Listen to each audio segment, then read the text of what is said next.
Ipinagmalaki ng Pilipinas sa mga hakbang na ginagawa ng gobyerno para mapalakas ang business environment sa bansa. Yan ang ulat ni Gav Villegas. Nagsama-sama ang mga regional economic leaders sa ASEAN Business Environment Forum para talakayin ang pagputol sa burokrasya at pagpapalakas ng pag-unlad ng rehiyon. Nakatuon ang mga diskusyon sa Next Gen Regulation kung saan katuwang ng Department of Trade and Industry ang Asia Development Bank sa pagdaraos ng aktibidad.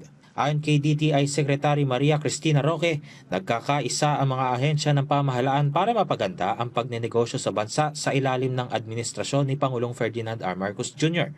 Umakyat ng 15.2% ang exports noong 2025 at umabot sa halos $85 billion na maituturing na all-time high sa kasaysayan. Aabot naman sa 23 free trade agreement ang tinatrabaho ngayon ng pamahalaan, kabilang ang mga negosasyon sa Canada, Chile at European Union na itinuturing rin bilang pinakamarami sa kasaysayan. For the business communities, these FTAs are our competitive edge.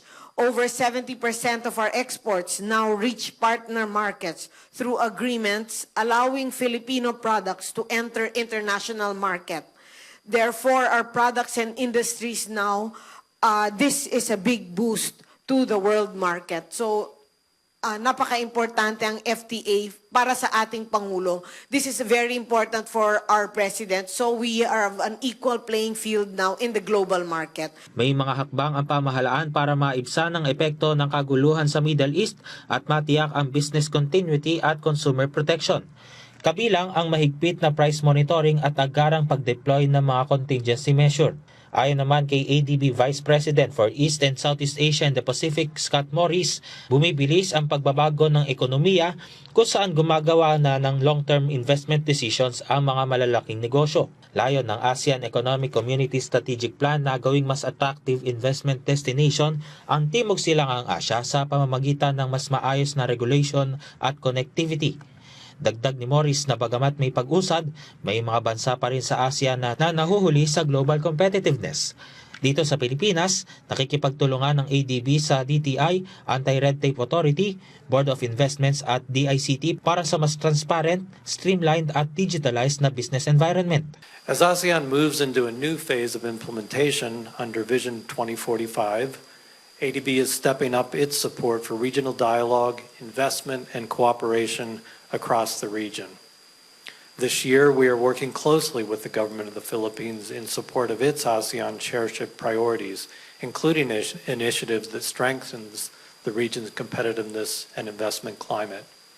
Ipinagmalaki naman ng Pilipinas ang mga hakbang na ginagawa ng pamahalaan para mapalakas ang business environment sa bansa.